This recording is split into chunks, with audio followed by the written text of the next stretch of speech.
This is the Necchi from Aldi, and it was out last week, or released last week, and I've only received mine yesterday. So quite a few of you have already got yours. Some of you haven't yet. It's a Necchi NM2000 now. So I've got my scissors. Let's open up the machine. Let's see what's inside.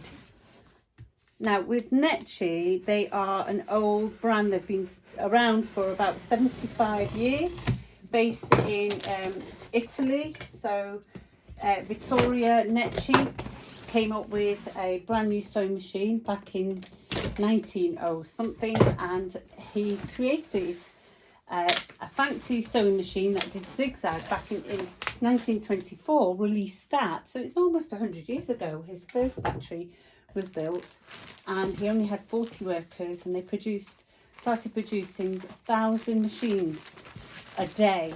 Simple cover. It's actually very similar to the Singer cover. Some of you might recognise that. Oh, it's got pockets. Right, let's put that to the side.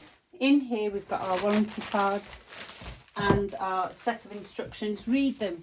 This is your pattern card. So these are decorative stitches. A lot of people call these computerized sewing machines embroidery machines. They're called decorative stitches. Embroidery machines are the ones that do all sorts of fancy big shape patches and badges. Quite pretty designs. We've got snowflakes, the candle wick, we call them candle wick designs, and you've got your utility stitches up at the top, your buttonholes. So you've got lots of different buttonholes, your button, some really nice ones on there actually. So I think I'm going to enjoy playing with them.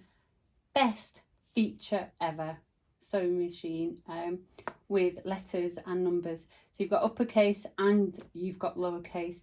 Not bad for that price, but let's see how they come out. You have your instructions. You've got how to set up your machine, connecting your power source, how to understand it, how to set up your sewing machine, how to change it, zigzag, how to use your foot controller, cutting your threads, all your different workshops in there.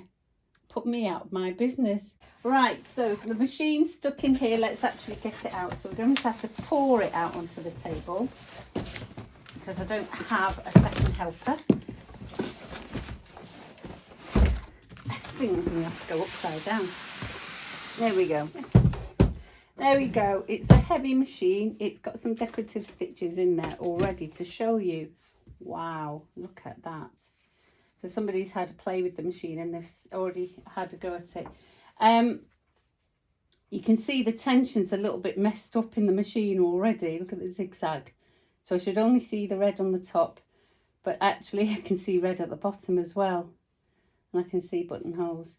So, am I impressed? Oh, I don't know if I'm impressed yet, because I shouldn't be able to see the top thread in the bottom. Well, we'll have a go and we'll play and see what comes of this. Let's get rid of that piece of paper. Top loading machine. That's a really good start to what we like. And then our bag of goodies hidden inside the extension box. Okay, so we've got our spindle for a twin needle, organ needles again, buttonhole. Is it a one step? It is. Got a seam ripper and brush, oil, satin stitch foot. That will be good for appliques and embroidery designs. Blind hem foot, a screwdriver, button foot, a thread cap, spool cap. So we've got one for small threads, one for big threads, a twin needle in there. We've got 4 bobbins. We've got one inside the machine as well. We'll need to fill that up. And we've got a zip foot. Okay, so we need to work on this. We need to fill up the bobbin thread, and then we need to thread up the machine and give it a go. Let's see if we can get the tension to be a bit better than the tension they've given us on the test sheet. This holds my, might just sit in there actually. We've got grips in there, and then that is hidden in the handle. And if I want to flip it the other way, have to take this off and put it back on. Right, there we go. There we go, done. So I'm already there. Right, let's get our thread. So we always like to use a good thread. I'm going to use some Gutterman. Okay, so make sure you find yourself a good thread when you use your machine. So we're going to put the felt on. So grab that piece of felt. The reason you use felt in there is because it allows your thread to flow nice and easily. I'm going to get rid of that sticker. And there we go. So we've got nice thread flowing. And if you want to use your pedal, just make sure you put your foot on there and use that correctly. With your heel at the back and your toes on the front, so you can control the machine. Don't have it upside down. You've got the grips on the bottom. Make sure you put your toes on the top there so you get easy control. I'm going to plug that in actually, and we'll plug the mains plug in as well, and we'll put the 2-pin plug socket there. If you've not got the guide there, then just follow the instructions on the machine. So we need to go through that guide there, come round this hook and around the tension spring. That tension spring that lifts up there, and that gap is where we want to put the thread. So let's go underneath that hook there, around this hook here, and around the tension spring like that. And you can feel the tension on there as you come. Then grab one of the bobbins. We're going to feed the thread through and out, in and out of the hole that's there, like that. Place that on the guide, on the bobbin spindle, and then what I'm going to do is I'm going to push this to the guide here, like that, and then I'm going to switch the machine on. When that spindle is moved over to the guide, it disengages the sewing machine part of the sewing and only fills up the bobbin. So if I put my foot down on the pedal, I can fill up some of the bobbin. Now I've filled up some. What I'm going to do is, now I know this is on securely, I can take away that top thread. So I'm going to grab my scissors and cut that thread away like that. Now I've got to make sure that I use an even force on my foot, so the pedal isn't going up and down. I'm not going fast, slow, fast, slow. I'm going to keep a nice even speed. And I'll stop there. I think we've got plenty there. So the way to stop now is just push the bobbin over to that side. I'm going to cut the thread about halfway there, and then I've got plenty there, you see, on the bobbin to go underneath the needles, and I've got plenty there that's going to feed around the top.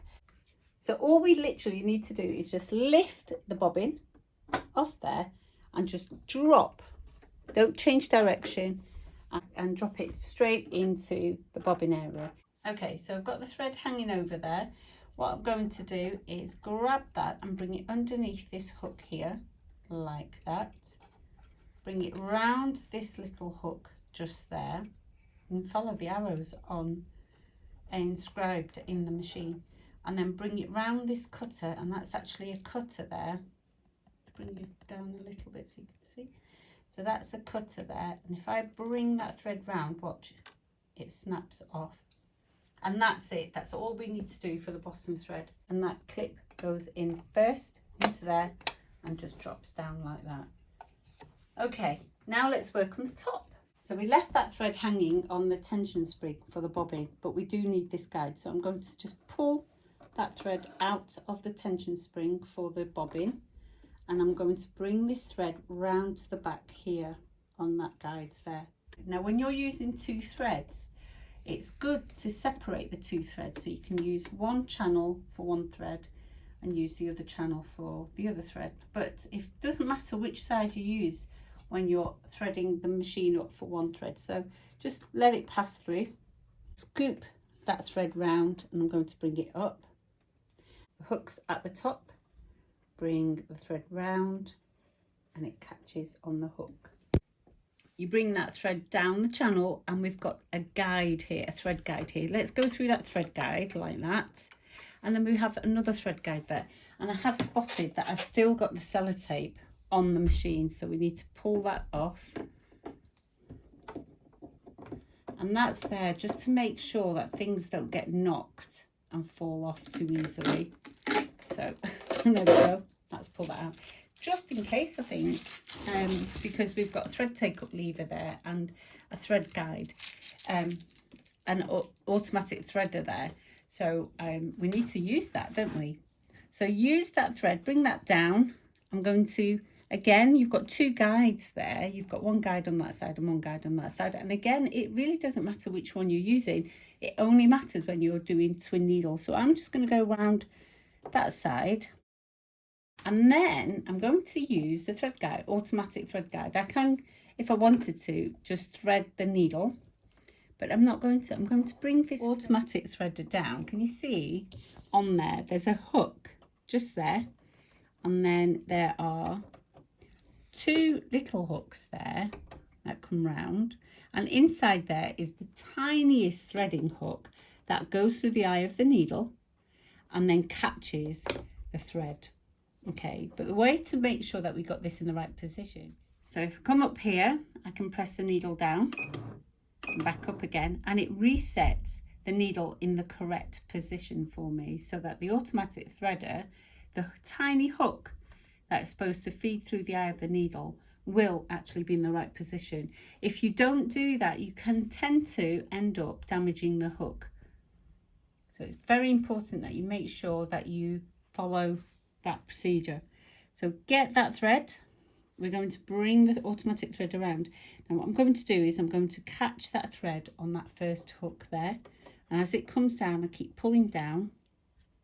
It comes forward towards me and the tiniest hook gets caught inside the eye of the needle. I'm going to push this thread right back. I'm holding on to it, not too tight. I'm going to sort of hold this right hand, the thread quite taut but free, so as it comes back up, when I let go of the left hand, that the thread is free enough to go through to the back of the needle. I catch that hoop and it's formed, and there we go. So watch that again to make sure you get it right.